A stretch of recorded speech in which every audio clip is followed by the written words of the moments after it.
Chapter 24.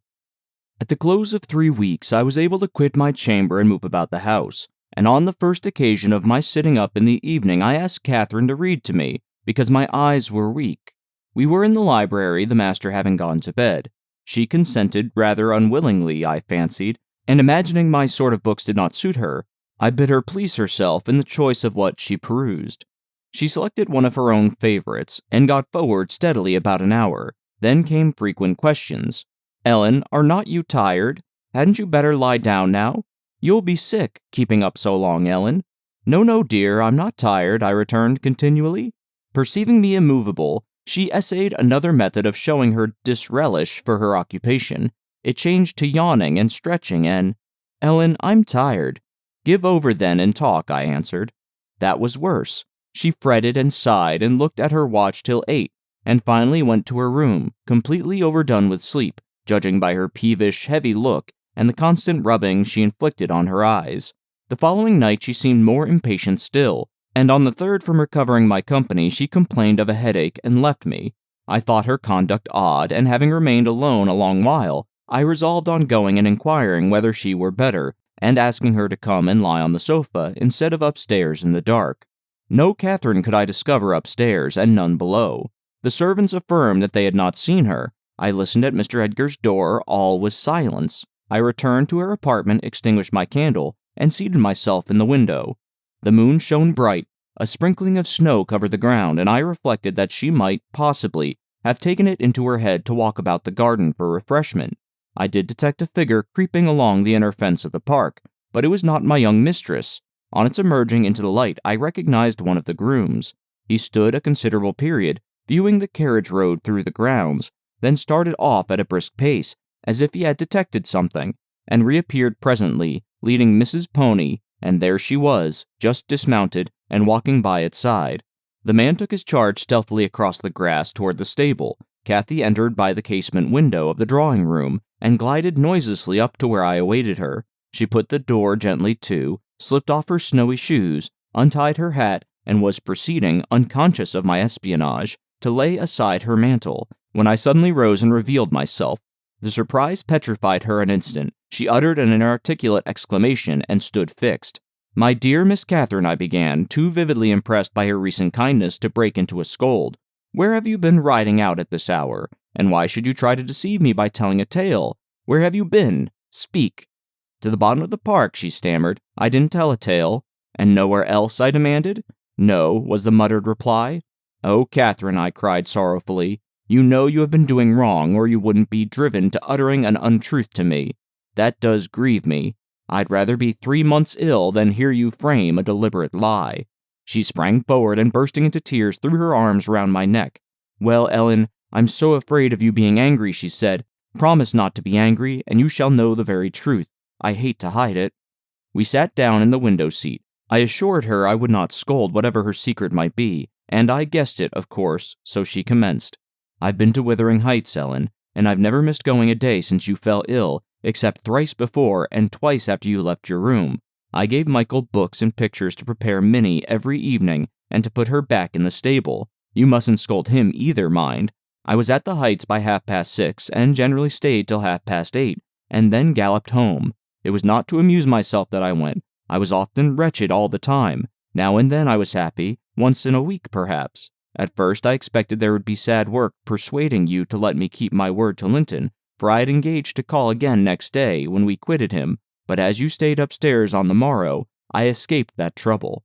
While Michael was refastening the lock of the park door in the afternoon, I got possession of the key, and told him how my cousin wished me to visit him, because he was sick, and couldn't come to the Grange, and how Papa would object to my going, and then I negotiated with him about the pony.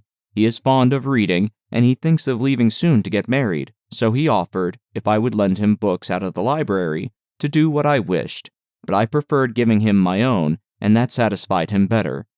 On my second visit, Linton seemed in lively spirits, and Zillah, that is their housekeeper, made us up a clean room and a good fire, and told us that, as Joseph was out at a prayer meeting and Hareton Earnshaw was off with his dogs, robbing our woods of pheasants, as I heard afterwards, we might do what we liked. She brought me some warm wine and gingerbread, and appeared exceedingly good-natured, and Linton sat in the armchair, and I in the little rocking chair on the hearthstone, and we laughed and talked so merrily, and found so much to say. We planned where we would go and what we would do in summer. I needn't repeat that, because you would call it silly. One time, however, we were near quarreling. He said the pleasantest manner of spending a hot July day was lying from morning till evening on a bank of heath in the middle of the moors, with the bees humming dreamily about the bloom, and the larks singing high up overhead, and the blue sky and bright sun shining steadily and cloudlessly. That was his most perfect idea of heaven's happiness. Mine was rocking in a rustling green tree, with a west wind blowing, and bright white clouds flitting rapidly above, and not only larks, but throstles and blackbirds and linnets and cuckoos pouring out music on every side, and the moors seen at a distance, broken into cool dusky dells, but close by great swells of long grass undulating in waves to the breeze, and woods, and sounding water, and the whole world awake and wild with joy. He wanted all to lie in an ecstasy of peace. I wanted all to sparkle and dance in a glorious jubilee. I said his heaven would be only half alive, and he said mine would be drunk. I said I should fall asleep in his, and he said he could not breathe in mine, and began to grow very snappish. At last we agreed to try both as soon as the right weather came, and then we kissed each other and were friends. After sitting still an hour, I looked at the great room with its smooth, uncarpeted floor, and thought how nice it would be to play in if we removed the table, and I asked Linton to call Zillah in to help us, and we'd have a game at Blind Man's Bluff, so she could try to catch us. You used to, you know, Ellen. He wouldn't. There was no pleasure in it, he said, but he consented to play at ball with me. We found two in a cupboard, among a heap of old toys, tops, and hoops, and battledores and shuttlecocks. One was marked C, and the other H. I wished to have the C because that stood for Catherine, and the H might be for Heathcliff, his name, but the brand came out of H, and Linton didn't like it. I beat him constantly, and he got cross again, and coughed and returned to his chair. That night, though, he easily recovered his good humor. He was charmed with 2 or 3 pretty songs, your songs, Ellen, and when I was obliged to go, he begged and entreated me to come the following evening, and I promised. Minnie and I went flying home as light as air, and I dreamt of Wuthering Heights and my sweet darling cousin till morning. On the morrow I was sad, partly because you were poorly and partly that I wished my father knew and approved of my excursions, but it was beautiful moonlight after tea, and as I rode on, the gloom cleared. I shall have another happy evening, I thought to myself, and what delights me more, my pretty Linton will. I trotted up their garden and was turning round to the back, when that fellow Earnshaw met me, took my bridle, and bid me go in by the front entrance. He patted Minnie's neck and said she was a bonny beast, and appeared as if he wanted me to speak to him. I only told him to leave my horse alone, or else it would kick him. He answered in his vulgar accent, "It wouldn't do Mitch hurt if it did," and surveyed its legs with a smile.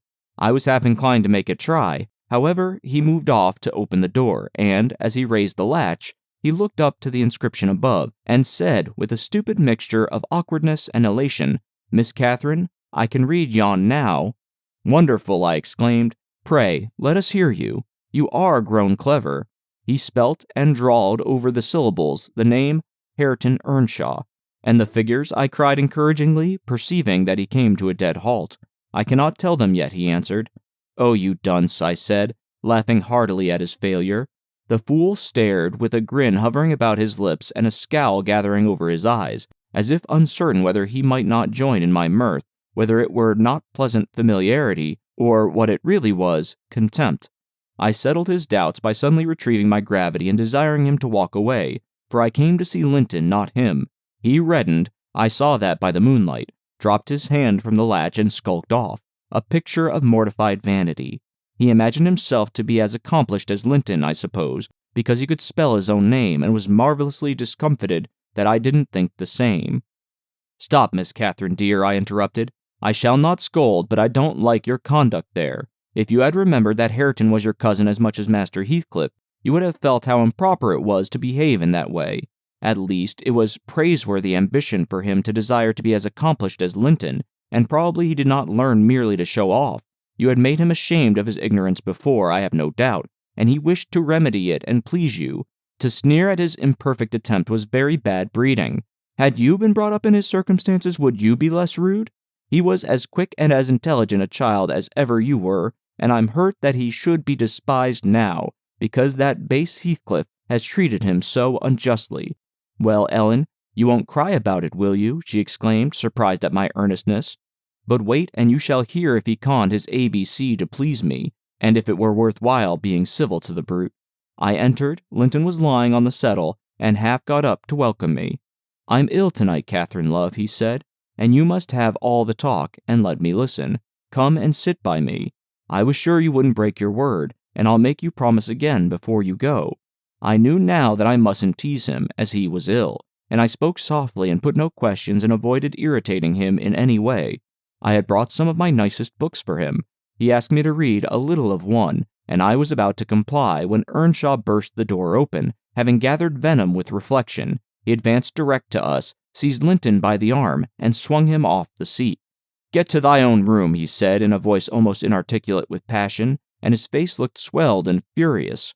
"Take her there if she comes to see thee. Thou shalt keep me out of this. Begone with ye both." He swore at us and left Linton no time to answer, nearly throwing him into the kitchen, and he clenched his fist as I followed, seemingly longing to knock me down. I was afraid for a moment, and I let one volume fall. He kicked it after me and shut us out. I heard a malignant, crackly laugh by the fire, and, turning, beheld that odious Joseph standing rubbing his bony hands and quivering. "I was sure he'd starve you out. He's a grand lad. He gettin' it right spirit in him. And he gnaws, he gnaws as well as I do. Who should be the master yonder? Eck, eck, eck. He made you skift properly, eck, eck, eck." "Where must we go?" I asked of my cousin, disregarding the old wretch's mockery. Linton was white and trembling. He was not pretty then, Ellen. Oh no, he looked frightful, for his thin face and large eyes were wrought into an expression of frantic, powerless fury. He grasped the handle of the door and shook it. It was fastened inside. "If you don't let me in, I'll kill you. If you don't let me in, I'll kill you," he rather shrieked than said. "Devil, devil, I'll kill you, I'll kill you." Joseph uttered his croaking laugh again. "There, that's the father," he cried. "That's father. We've alla summat of either side of us. Niver heed Hareton, lad, dunnot be feared. He cannot get at thee." I took hold of Linton's hands and tried to pull him away, but he shrieked so shockingly that I dared not proceed. At last his cries were choked by a dreadful fit of coughing. Blood gushed from his mouth, and he fell on the ground. I ran into the yard, sick with terror, and called for Zillah as loud as I could. She soon heard me. She was milking the cows in a shed behind the barn, and hurrying from her work she inquired what there was to do. I hadn't breath to explain. Dragging her in, I looked about for Linton. Earnshaw had come out to examine the mischief he had caused, and he was then conveying the poor thing upstairs. Zillah and I ascended after him, but he stopped me at the top of the steps and said I shouldn't go in. I must go home. I exclaimed that he had killed Linton, and I would enter. Joseph locked the door and declared I should do no such stuff, and asked me whether I were bound to be as mad as him. I stood crying till the housekeeper reappeared. She affirmed he would be better in a bit, but he couldn't do with that shrieking and din, and she took me and nearly carried me into the house. Ellen, I was ready to tear my hair off my head. I sobbed and wept so that my eyes were almost blind, and the ruffian you have such sympathy with stood opposite, presuming every now and then to bid me with "wisht," and denying that it was his fault, and finally, frightened by my assertions that I would tell Papa, and that he should be put in prison and hanged, he commenced blubbering himself, and hurried out to hide his cowardly agitation. Still, I was not rid of him. When at length they compelled me to depart, and I had got some 100 yards off the premises, he suddenly issued from the shadow of the roadside, and checked Minnie, and took hold of me. "Miss Catherine, I'm ill-grieved," he began, "but it's rather too bad." I gave him a cut with my whip, thinking perhaps he would murder me. He let go, thundering one of his horrid curses, and I galloped home more than half out of my senses.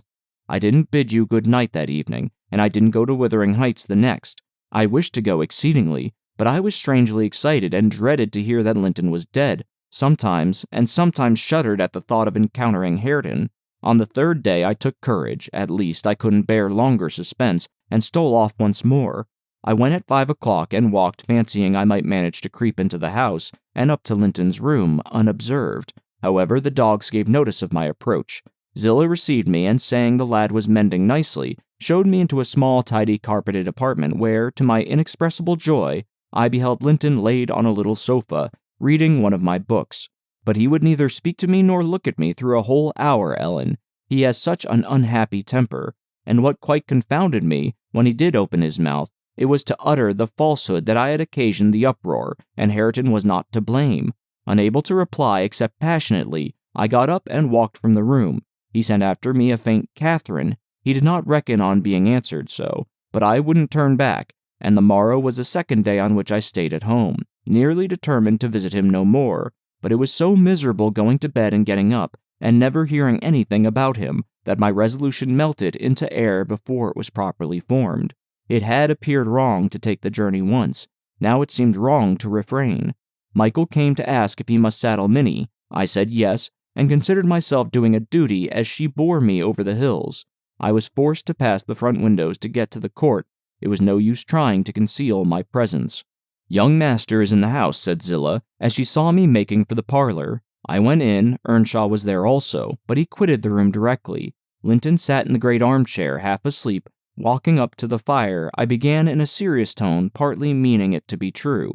"As you don't like me, Linton, and as you think I come on purpose to hurt you, and pretend that I do so every time, this is our last meeting. Let us say good-bye, and tell Mr. Heathcliff that you have no wish to see me, and that he mustn't invent any more falsehoods on the subject." "Sit down and take your hat off, Catherine," he answered. "You are so much happier than I am. You ought to be better. Papa talks enough of my defects, and shows enough scorn of me, to make it natural I should doubt myself. I doubt whether I am not altogether as worthless as he calls me, frequently, and then I feel so cross and bitter. I hate everybody. I am worthless, and bad in temper, and bad in spirit, almost always, and if you choose, you may say good-bye. You'll get rid of an annoyance. Only, Catherine, do me this justice. Believe that if I might be as sweet and as kind and as good as you are, I would be, as willingly and more so than as happy and as healthy, and believe that your kindness has made me love you deeper than if I deserved your love. And though I couldn't and cannot help showing my nature to you, I regret it and repent it, and shall regret and repent it till I die." I felt he spoke the truth, and I felt I must forgive him, and though we should quarrel the next moment, I must forgive him again. We were reconciled, but we cried, both of us, the whole time I stayed.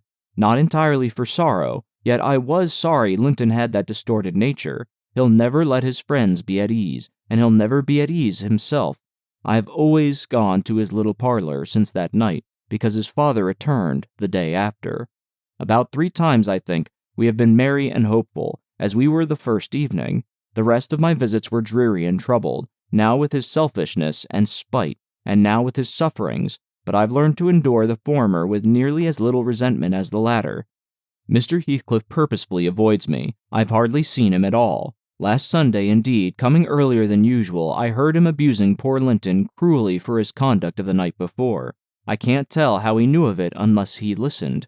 Linton had certainly behaved provokingly. However, it was the business of nobody but me, and I interrupted Mr. Heathcliff's lecture by entering and telling him so. He burst into a laugh and went away, saying he was glad I took that view of the matter. Since then, I've told Linton he must whisper his bitter things. Now, Ellen, you must have heard all. I can't be prevented from going to Wuthering Heights except by inflicting misery on 2 people, whereas if you'll only not tell Papa, my going need disturb the tranquillity of none.